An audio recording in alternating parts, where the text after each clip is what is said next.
Yeah, I wasn't able to go there for a while because at that time I was on the cover of Murder Dog with a gun like this, with red spiked hair, with Kansas City. Yeah. You know? From everything I heard doing the documentary, I heard that Fatso really didn't have nothing to do with it. He didn't. It's just people turning it into something. Yeah, Thizzle Van, I shot the Thizzle Man. I never heard that song, ever. And after it happened, I was in Salt Lake City with Shock G. You know, he popped up at my show. It was a Halloween show. A place called Vortex in Salt Lake City club. It was beautiful. It was packed.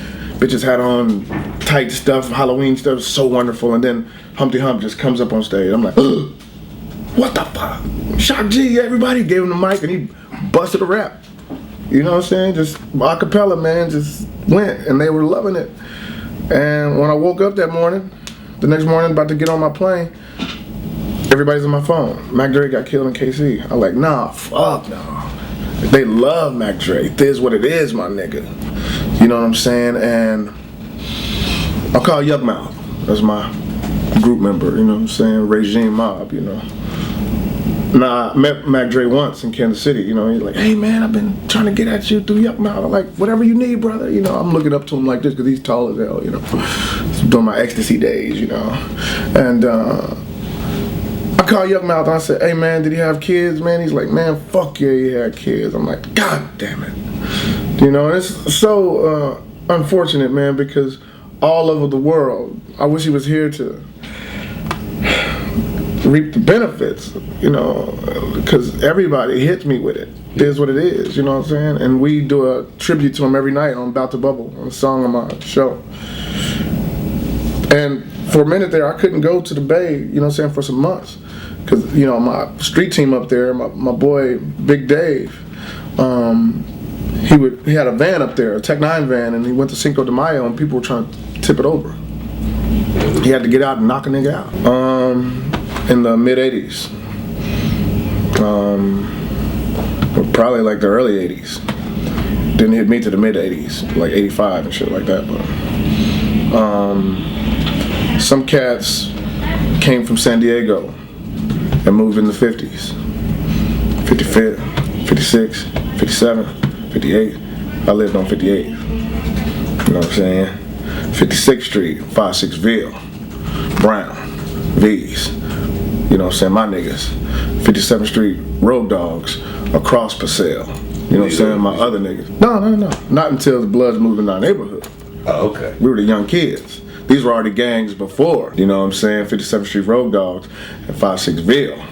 Across the way. You know what I'm saying? Across Paseo, you know. Then these niggas moved in our neighborhood, man. They had shit, you know. And you know, the kids always want to be with the dude who has the money and the women and everything. And it infected our blocks. So, Blood became what it was. I'm affiliated. You know what I'm saying? Those are my niggas. So, something happened to my nigga. We went up there and tried to handle it. Humongous. It used to be mostly Crip. Because we always said blood was a man's sport back then because there wasn't no bloods. All of a sudden, all these bloods start popping up all over the world. Like, whoa, where was you niggas at when the 100 of them niggas was jumping on us at the mall? You know, I see it. Ray J, I see it. You know what I mean? And I think that maybe these people always had affiliation. Maybe. I don't know their lives. I just can't look at a nigga that pop up and like, yeah, you know, Sue. I don't know what his life is, so how I'm gonna tell him, nigga, you ain't no blood, nigga. You know, I can't do that. I won't do that. I mean, these motherfuckers who faking can kill you just as good. People always want to belong to something, but as black men, I wished that we could have belonged to something way positive and something way negative.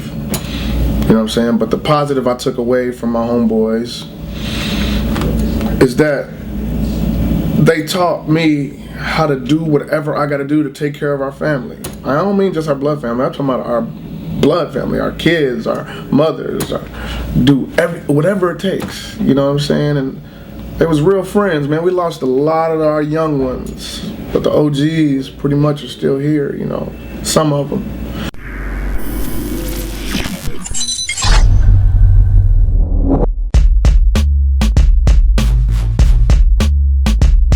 I'm competing against not just who's hot right now, who's trendy right now. I'm competing against the whole canon of music. Like when I think about the greats like Big Daddy Kane and Rakim, they still in my top 10. Kendrick Lamar's creeping up into my top 10, but he only put out one official album and a couple mixtapes. But Drake hit me up and was like, yo, I think people misconstrued in this tweet I just tweeted because he didn't hear about what I did and said about at my release party. He was like, yo, you did rip that song. And he was like, yo, I think he said that line was from an intro on his album or something, so.